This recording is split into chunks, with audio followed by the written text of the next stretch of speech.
As soon as I walked into the office, everyone greeted me with smiles. Congratulations. From now on, we can't call you Secretary Bennett anymore. You'll be Vice President Bennett. The one who waited for 10 years has finally made it. Vice President Bennett, you'll have to take care of us from now on. Vice President, you should treat us to dinner tonight to celebrate. After all, we'll be working under you from now on. I looked at my colleagues' smiling faces and smiled back, saying, "It's not decided yet. It's too early to say such things." "Oh, come on, it's already decided. It's just a matter of going through the formalities." "Vice President, you're just too modest." I waved my hand with a smile and walked towards the conference room. My colleagues weren't just flattering me. I had been with New Oriental for 10 years, ever since Eleanor started the company in her sophomore year of college. Though my title was secretary, I not only had to handle proposals, negotiations, and company development strategies, but also take care of her daily needs. You could say that without me, there would be no New Oriental, and Eleanor wouldn't be where she is today. This position of vice president was something I deserved. Suppressing the excitement in my heart, I walked into the conference room. The senior executives were already seated, but the atmosphere was completely different from outside. The room was eerily silent, and as I entered, I saw the concealed frustration and pity on the faces of the colleagues I had fought alongside for years. I paused and looked at Eleanor, who was sitting at the head of the table. Her slender fingers were interlocked on the table, and sitting beside her was a handsome man in a sharp suit. The two were sitting very close, their postures intimate. In that instant, my heart felt like it had plunged into ice water, but I still held on to a sliver of hope and asked quietly, "Eleanor, who is this?" Eleanor avoided my gaze and replied lightly, "This is Marcus, our company's new vice president. In a bit, you'll take him to HR to finalize the paperwork. As for his office space, let's put him next to mine." I stood there, feeling as if someone had slapped me in front of everyone, and the world spun around me. The department manager couldn't hold back anymore and slammed the table as he stood up. "Eleanor, what's the meaning of this? Didn't we agree that the vice president position was going to Alexander?" "Exactly," the HR manager frowned. "We all know how much Alexander has contributed over the years. You can't just replace him like this. It's not right." These were colleagues I had worked with for years, and we had always gotten along well. Eleanor's face darkened, and her eyes swept across the room. After a moment, she spoke with a hint of anger. "Am I the president, or are you?" The department manager didn't back down. "You're the president, but the company doesn't belong to you alone. You can't just bring someone in and give them the vice president position. How is that fair?" Eleanor sneered. "Marcus has a master's degree in finance and economics from Columbia. He's better educated than Alexander, and he's more capable. I'm doing this for the good of the company. You're all thinking with your emotions, but a company can't be run on sentiment." I looked at Marcus's familiar face and let out a cold laugh. "Eleanor, stop lying. All this talk is just because he's your first love, isn't it?" Eleanor and I had known each other since high school. Others might not know, but I had a deep impression of Marcus. He was Eleanor's first love. Back then, they had an intense relationship but broke up because Eleanor wanted to stay in China to start her business, while Marcus wanted to study abroad. Over the years, men had come and gone in Eleanor's life, but none had lasted as long as Marcus. Having been so bluntly exposed, Eleanor's expression became a bit awkward. She leaned back in her large leather chair and looked at me with contempt. "Yes, Marcus is my first love, but where am I wrong? His education is better than yours, and he's more capable. Alexander, you just have to accept reality." Chapter 2. The meeting ended on a sour note, with me storming out to replace me at my promotion meeting without any prior notice. I had no idea why Eleanor had to treat me like this. She could have told me in advance, but instead, she chose the most humiliating way possible. Duncan, the department manager, was someone I personally recruited. We had worked together for 7 years, and he was furious. He came over to my desk sarcastically complaining. "I heard that Marcus caused some trouble abroad, got fired, and his reputation was ruined. He couldn't find a job, so he came crawling back here. Did you see her behavior? She doesn't care about any of us now, only fawning over her little lover. It's disgusting." Seriously, I didn't say anything, staring blankly at my desk.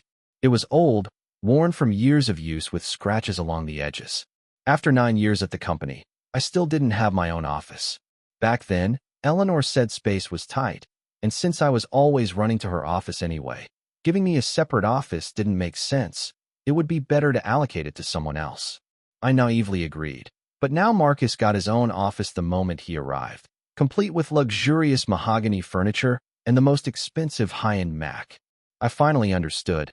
Everything else had just been an excuse. The truth was, Eleanor didn't think I was worth it. "Why don't you just quit?" Duncan suggested after taking a sip of water. "We'll all leave with you. This company is doomed anyway." I was silent for a moment before softly replying, "Can you really let go?" He froze, falling silent.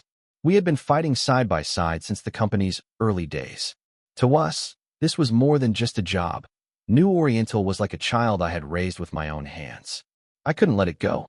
My colleagues were even more upset than I was about Marcus's appointment as vice president, especially the senior management. We had worked together for so long, and without any major conflicts of interest, our bonds had grown strong over the years. They couldn't directly oppose Eleanor, but behind the scenes, they expressed their dissatisfaction. Marcus's work didn't go smoothly at all. Duncan, who was supposed to coordinate with him, refused to give him any important clients, only passing him trivial or particularly difficult ones. The other departments were just as uncooperative, handing over documents as if squeezing toothpaste, only when Marcus explicitly asked for them. Eleanor angrily confronted them, only to hear, "I didn't know what he needed, but I gave him everything he asked for, didn't I?" With no better options, Eleanor turned her attention to me. She called me into her office and said tactfully, "You've worked hard over the years. Even though you're called a secretary, you've had to do everything." I looked at her expressionless. "Just say what you want." Eleanor was clearly irritated by my bluntness, but held her temper. "Now that Marcus is here, you won't have to be so busy anymore. You can hand over all your clients to him and focus on being a secretary." She said it lightly as if it were nothing important. I couldn't believe it. "What did you just say?" The clients I handled were long-standing, ones I had worked hard for years to secure. She knew exactly what sacrifices I had made to win them over. Back when the company was just starting, we had no resources and had to snatch clients from larger companies. It was incredibly difficult. I still remember when we had just graduated, and a 50-something pot-bellied client took us to a karaoke bar, pointing at a row of drinks and flashing a yellow-toothed grin at Eleanor. "If you drink a glass, I'll sign a $1 million contract. Don't say I'm not generous. This drink's worth it, right?" Eleanor, proud as ever, couldn't stand the insult and angrily dragged me away. But I knew that if we didn't land this deal, our company's cash flow would collapse and all our hard work would go to waste. I gave her a reassuring smile, sat down, and faced the client. "Brother, she can't hold her liquor, but I'll drink with you." I still remember the burning taste of that whiskey, its caramel color, the fiery heat that seemed to ignite my insides as it traveled down to my stomach. I couldn't handle alcohol, but I downed 8 glasses that night. I ended up in the bathroom, vomiting so violently it felt like my organs were being torn apart, my face streaked with tears. But I still clung to that client, making him sign the contract on the spot. Impressed by my persistence, he gave me a thumbs up. "Brother, you're tough. I've never seen anything like it."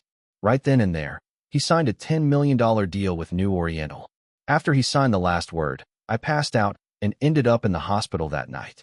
They pumped my stomach, and I spent the whole night on the brink of death.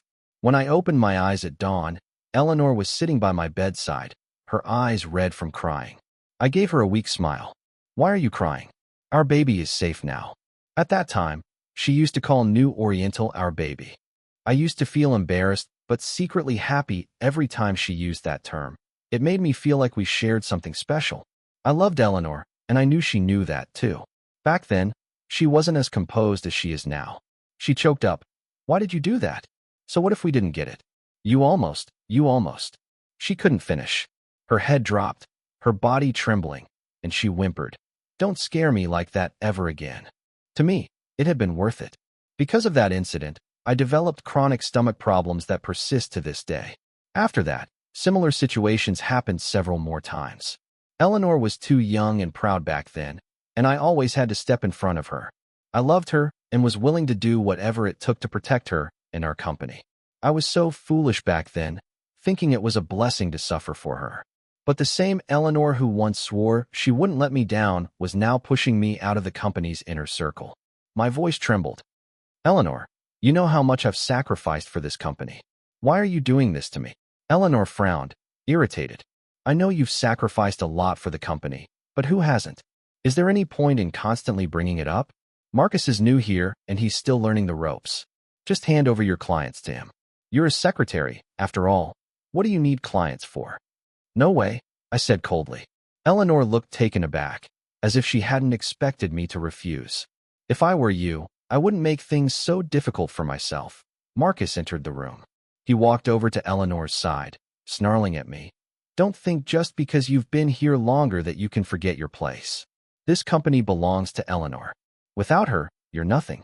He narrowed his eyes and added sarcastically, if you're smart enough to cooperate, you can keep your job.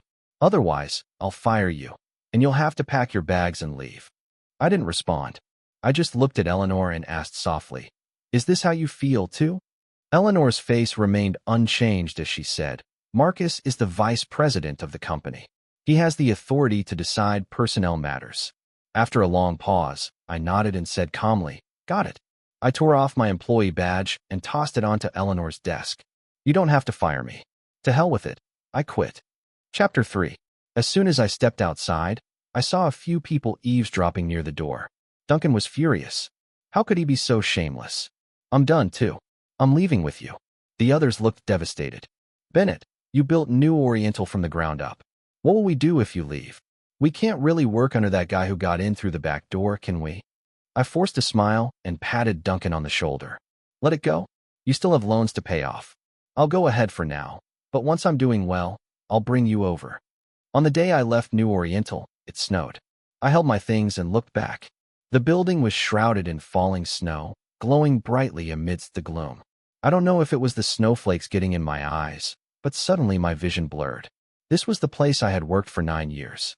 I had watched it grow from our dorm room, then to a small rental near the school, then a 2-floor storefront, and finally a high-rise office in the city center.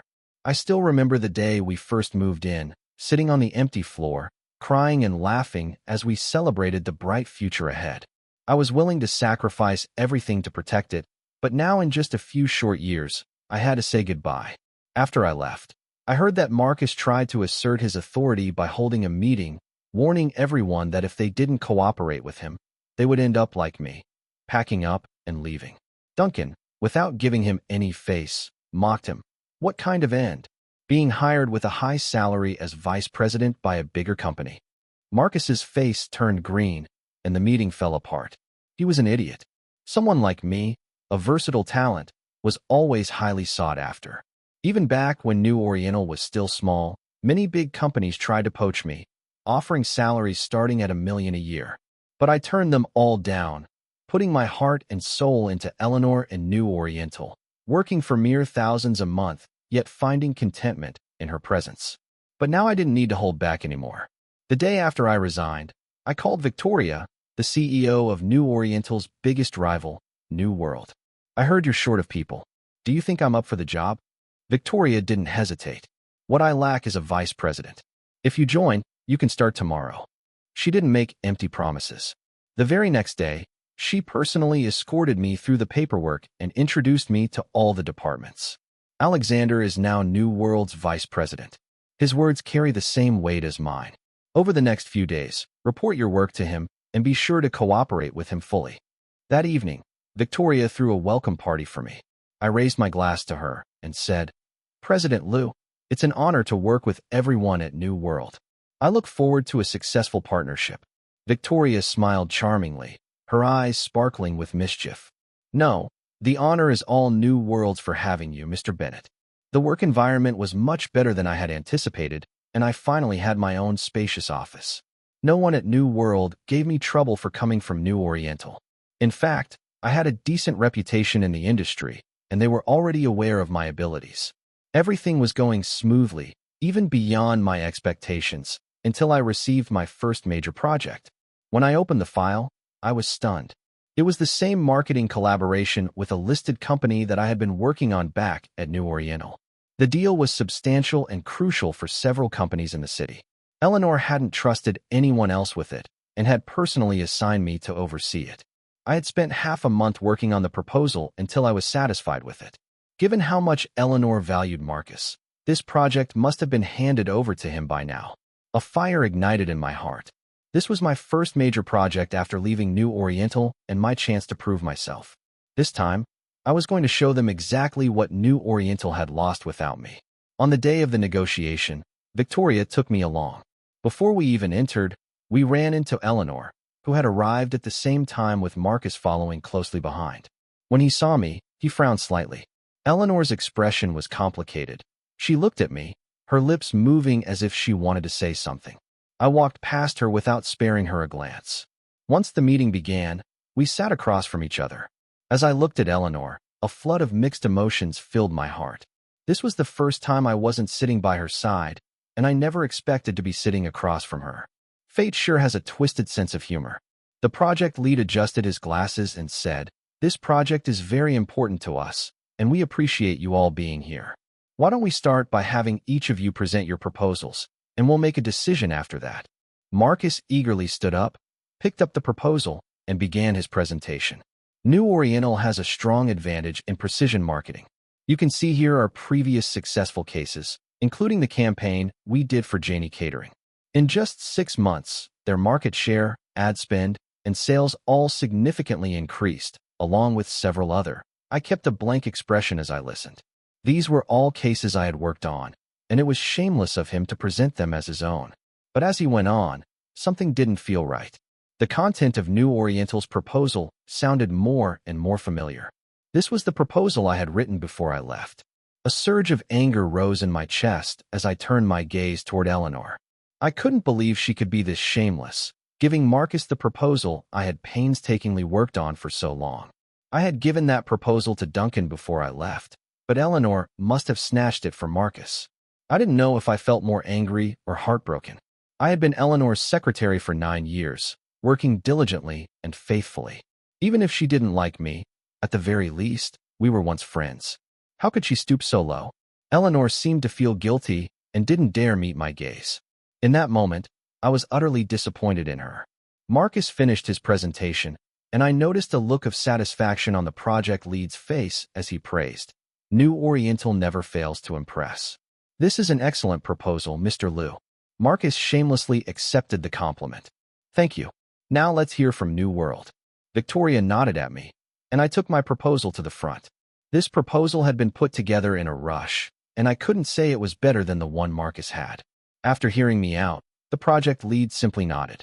"Well, then, wait," I interrupted. "I have a question for Mr. Marcus. Just now you mentioned that New Oriental has 18 marketing branches in S City, but as far as I know, New Oriental actually only has 8. So where did the other 10 come from?" This was a mistake I had made when I originally wrote the proposal, accidentally inputting the wrong number, but after I left, no one had corrected it. Marcus froze, flipping through the proposal in panic. Under the project lead's scrutinizing gaze, the more flustered he became, the harder it was for him to find the data. After all, this wasn't his work. He was just parroting what was written. I let out a cold laugh. "Can't you remember the data from your own proposal? Or are you deliberately exaggerating to deceive us into this project? Is this how you approach collaboration, with such irresponsibility? How can the client trust you, Marcus?" Marcus was thoroughly rattled. He gritted his teeth and glared at me. "It's you. You did this on purpose." I shrugged and replied innocently, "This is New Oriental's proposal. What does it have to do with me?" The project lead frowned. Falsifying data was a serious issue in the business world. He spoke sternly. "Ms. Jean, what exactly is going on here?" Marcus stammered, unable to explain. Eleanor quickly tried to smooth things over. "Sorry, Mr. Zhang. It was a mistake made by our intern. The correct number is 8. Our reputation at New Oriental has always been reliable. Please take a look at our previous case studies." Before she could finish, I interrupted coldly. "All those previous cases were done by me. What do they have to do with you? Jingy Foods, Tea Products, Aurora Women's Wear, every single one of those marketing campaigns was designed by me, Marcus. How do you claim them as your own?"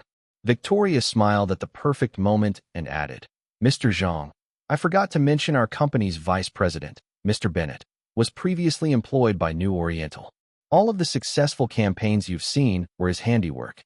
If you choose to work with New World, Mr. Bennett will personally oversee the marketing for this project. As we left the building, Eleanor's face was as dark as coal. The project lead directly rejected New Oriental's proposal and signed with us. We are extremely disappointed with New Oriental. Mr. Zhang didn't mince words, coldly stating, "You've been too irresponsible. You don't even know how many branches you have. We won't be considering any future collaborations with New Oriental." This project would determine which company could dominate the S-City market, and it was crucial for both companies. Eleanor had put a lot of effort into this project, and the failure would hit her hard. When we left, she looked at me, her tone filled with reproach. "Alexander, you didn't hold back at all." I raised an eyebrow. "Business is war. Surely President Jean isn't still thinking about showing mercy." She clenched her fists and frowned at me. "So a vice president position was enough for you to sell out our relationship? You're really pragmatic." I stared at Eleanor, realizing that she was genuinely upset and thought I had done something wrong. I found it incredibly absurd. I was so angry that I actually laughed, a smirk spreading across my face. "Eleanor, it's fine to be useless, but being both useless and shameless is a problem. When I was around, you relied on me. You leaned on me while trying to suppress me, and then you bring in some." I glanced disdainfully at Marcus. "Incompetent fool to take my place as vice president, and now you want to call me pragmatic? You disgust me." I wiped the smile off my face and enunciated each word slowly. Eleanor's face turned pale, and she opened her mouth but couldn't say anything. She looked at me in disbelief, as if she couldn't comprehend how the man who had always stood by her side could suddenly turn against her. I didn't look back at her again and walked away. From the day she let Marcus push me out of New Oriental, my last shred of feeling for her had been completely wiped away. These past 10 years had been nothing but a dream. Now that I've woken up, it's time to move on with my life. Chapter 5. A while later, Duncan called me complaining. "I'm really at my wit's end with Marcus. Wasn't he supposed to be some Columbia graduate, a top student? Why does he seem like an idiot to me? He put together a proposal full of holes, and the numbers don't even add up. He didn't let us review it, like he was scared we'd steal it. The client saw the proposal and was furious, refusing to sign the contract. I spent nearly 6 months working on that deal, and this guy ruined it. He's such a jinx." Duncan took a sip of water and continued, "You have no idea. In the last few months, he's offended almost all of our clients. The company's performance has dropped by more than 40%. After hanging up, I sat in silence. To be honest, I saw this coming from the moment I left. Over the years, I had done everything for Eleanor, the type who, when I care for someone, I give my all, to the point where I'd practically carve out my heart for them. I gave everything I had, but now I finally understood that things that come too easily are never cherished. I had protected Eleanor too well for years. All the projects she handled were ones I carefully prepared and perfected. Her success had always been backed by my support. Without me, she was nothing. I wanted to move on and never look back, but in S-City, there were only a few big companies, and we often had to cross paths. In late October, Victoria brought back a project. This company is from Beijing. They're pretty big, and they're looking to launch a marketing campaign. Take a look. After researching it for a while, I said seriously, "We can't take on this project. Look, the company is quite large, and their budget is high. If their information and products are fine, why wouldn't they promote in Beijing? Why come all the way here? To put it bluntly, our market here isn't on the same level as Beijing's. You should investigate their products. I suspect something's wrong." A few days later, Victoria returned with a serious expression. "You were right. I had someone look into it. Their previous products had issues, and this company is just a shell trying to clear out substandard stock. If it weren't for your vigilance, we would have been screwed." I thought the matter had passed, but when I ran into Eleanor again at an industry association meeting, I found out that they had taken the project. Marcus, standing next to Eleanor, sneered at me. "Alexander, do you really think New Oriental can't survive without you? We just landed a huge project, much bigger than anything you've ever done. You were just lucky before, riding on New Oriental's coattails. Don't think the world stops turning without you." I looked at Eleanor, hesitating to speak out of spite. I didn't want to tell her the truth about the project, but I knew New Oriental was a company I had built from the ground up, and I couldn't stand the thought of it falling apart. Eleanor misunderstood my silence, and she looked at me intently. Alexander, I can live just fine without you. I don't need you. I swallowed the words I wanted to say and chuckled softly. Is that so? Well, that's great. Then, over the next few days, Eleanor and Marcus were visibly riding high. This was the first major project they had completed since I left, and they were eager to flaunt it. All of New Oriental's marketing teams were working overtime to promote the product, pushing it hard. But the higher you climb, the harder you fall when Judgment Day comes. One chilly autumn evening, the first post exposing the product hit the internet. In their marketing campaign, they had started promoting a baby formula. However, many infants who consumed the formula began experiencing severe vomiting and diarrhea, ending up in the hospital. At first, Eleanor and her team managed to suppress the posts by throwing money at the problem. But as more and more posts surfaced, things quickly spiraled out of control. The situation reached a breaking point in November when two toddlers, just over a year old, suffered respiratory failure after drinking the formula, and both died shortly after being rushed to the hospital.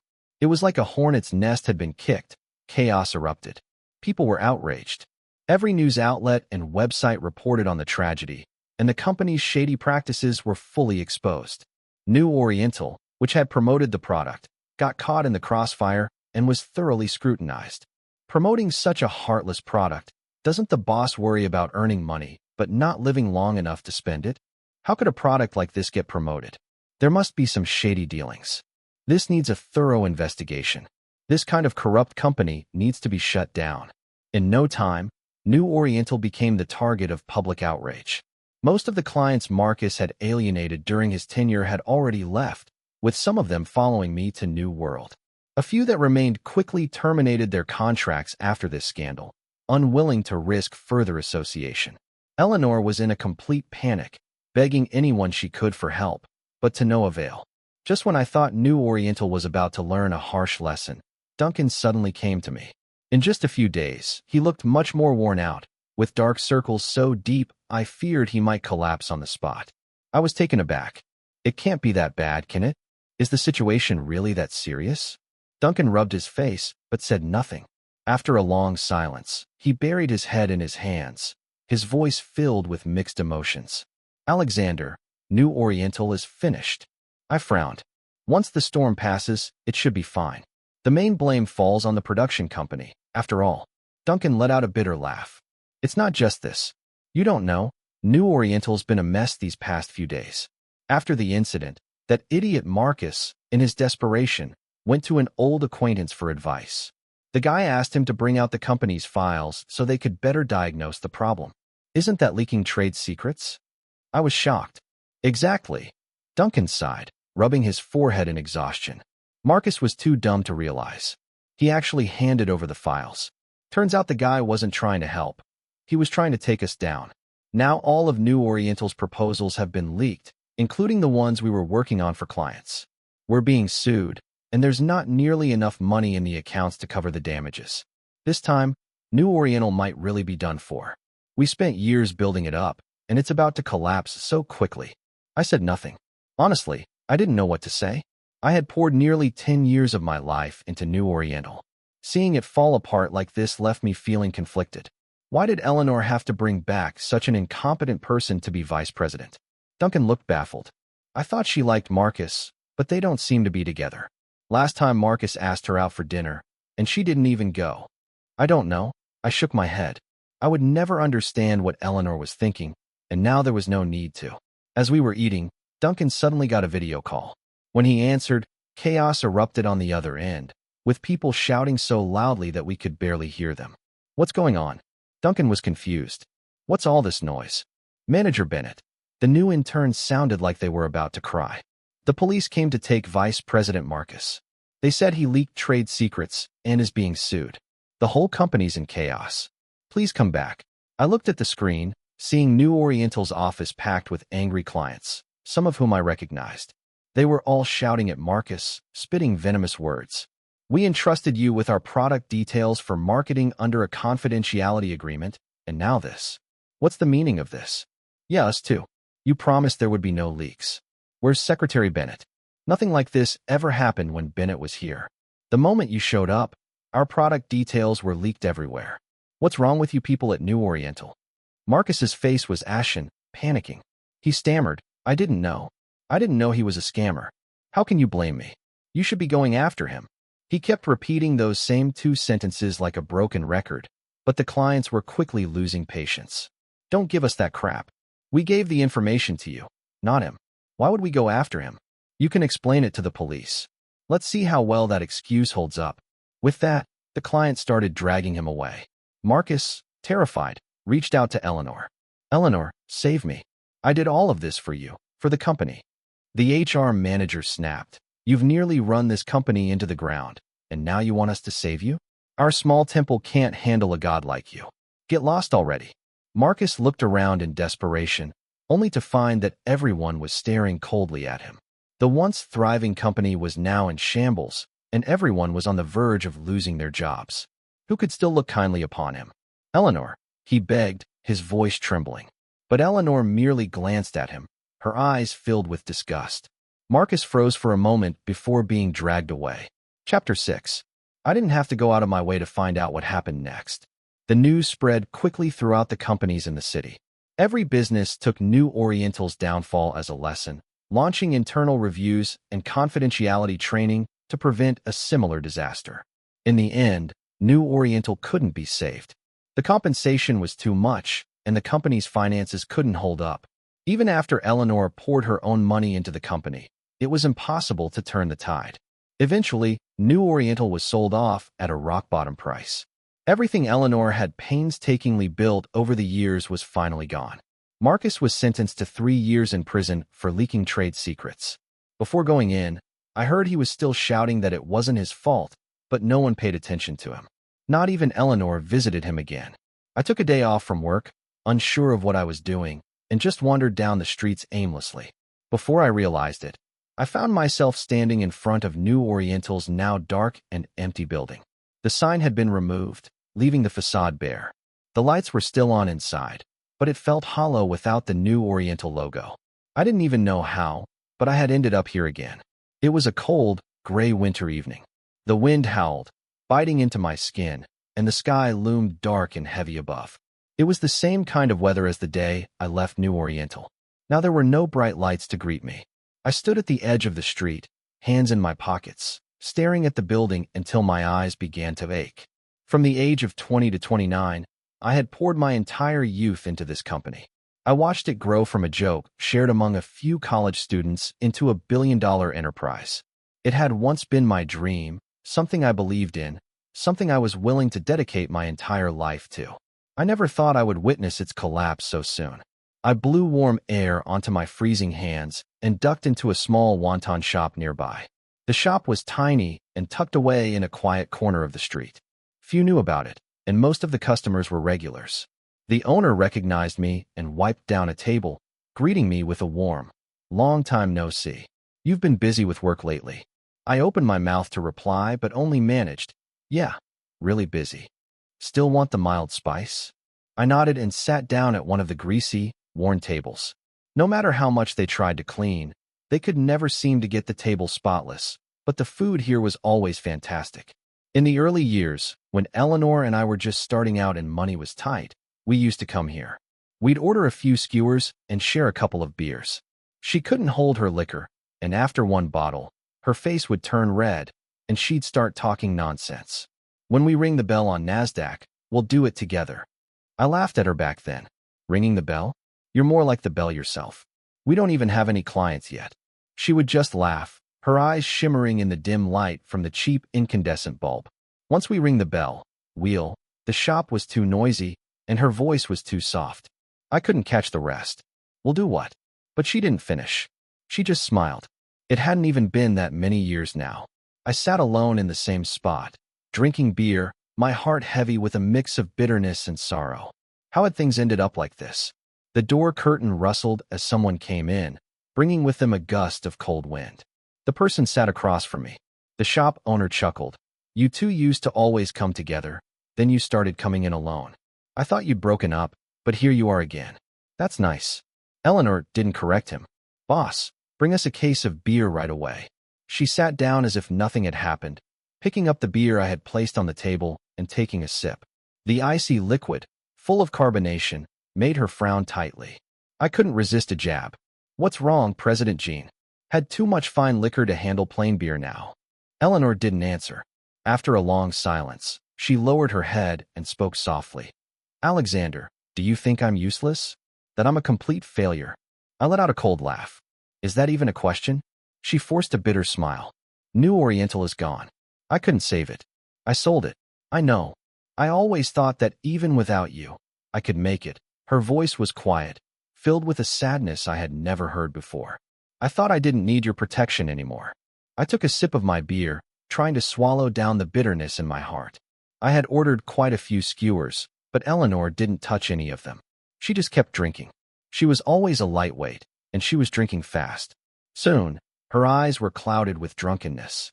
For a moment, in her tired face, with her perfect makeup slightly smudged, I saw a glimpse of the young Eleanor who used to wear a simple white t-shirt, always talking about taking the company public. That Eleanor had long disappeared. Now this Eleanor was far from ringing any bells. She was more likely to bury me. At this point, I could only see the faint shadow of the person she used to be, brought out by the alcohol. Alexander, do you know why I brought Marcus back to be vice president? I thought for a moment. You felt threatened by me, didn't you? It was something I had figured out later. We were both adults. No one still believed in those fairy tales about first love or unforgettable romances. Even if she did have feelings for Marcus, she wouldn't have jeopardized the company over something like that. She must have thought that my influence in the company had grown too strong, threatening her position as CEO. That's why she pushed me out. In the adult world, it's always about self-interest, isn't it? Eleanor laughed, but it was more painful than crying. No, it wasn't that. I just wanted to prove to you that I, Eleanor, could stand on my own without your protection. Do you remember the time you were forced to drink? How could I forget? Even now, my stomach still hurts late at night. You couldn't drink back then either. She gazed at me, though it seemed like she was looking far into the past. When they wheeled you into the emergency room, the doctor gave me a critical condition notice. You don't know how scared I was. I thought, I don't need the company. I don't need to be an entrepreneur. I just want you to be okay. I didn't know if it was the bitterness of the beer or something else, but her words made me feel like I was on the verge of tears. Eleanor downed the beer in her hand and crushed the can with trembling fingers. Her eyes were red. Back then, I felt so useless needing you to protect me like that. I lowered my voice. I did it willingly. I liked you back then. I just wanted you to be okay. I couldn't stand seeing you suffer. And do you think I could stand it? She suddenly said. All these years, I never responded to you. Not because I didn't like you, but because, she lowered her head, her voice laced with pain. I didn't feel worthy. I didn't think I had the ability to stand by your side. How could I say I loved you? I kept pushing myself, thinking that one day I'd be able to lighten your load, to help you. She choked up, her voice breaking. I just didn't want you to have to shield me anymore. She was almost 30 now, wearing an expensive Chanel suit, yet sitting in a roadside food stall, sobbing uncontrollably. I took another sip of beer, feeling the cold liquid spread warmth through my stomach. After a while, I spoke. Don't make it sound so noble. You might have had a bit of that in mind, but wasn't your ambition the real driving force? Eleanor, I know you too well. You're too proud a woman. You couldn't stand being outshone by me, always standing in my shadow. That's why you pushed me out. Even if it wasn't Marcus, it would have been someone else. There was no place for me in New Oriental anymore. Eleanor fell silent, not saying another word. I finished my last bottle of beer and stood up. Boss, she's paying. The owner smiled. Got it. I picked up my coat and lifted the curtain at the door. Outside, it had started snowing. Large flakes danced in the wind, glowing softly under the streetlights. Warm yellow light behind me. Eleanor called out to me, her voice trembling. Alexander, if I said I knew I was wrong, would you come back? I didn't answer. I let the curtain fall behind me and walked into the snowstorm. Chapter 7. In late January, just as I was preparing to resign, Duncan called me. His voice was tired and carried an inexplicable weight. Eleanor was in a car accident. Is it serious? I gripped the cup in my hand tightly. Duncan was silent for a long time before he quietly said, She's lost a leg. They had to amputate. Her fingers were severed, too, although they reattached them. The doctor said she'll likely only be able to perform light activities in the future. She won't be able to carry anything heavy. My mind went blank, and I asked, dazed, how did this happen? She went out drinking, then drove on the highway. She was drunk and crashed, Duncan said somberly. New Oriental is gone. She's probably the one taking it the hardest. If you have time, maybe you should go see her. After hanging up the phone, I still couldn't believe it. I sat at my desk for the rest of the afternoon, unable to focus. Every time I closed my eyes, all I could picture was Eleanor's face covered in blood.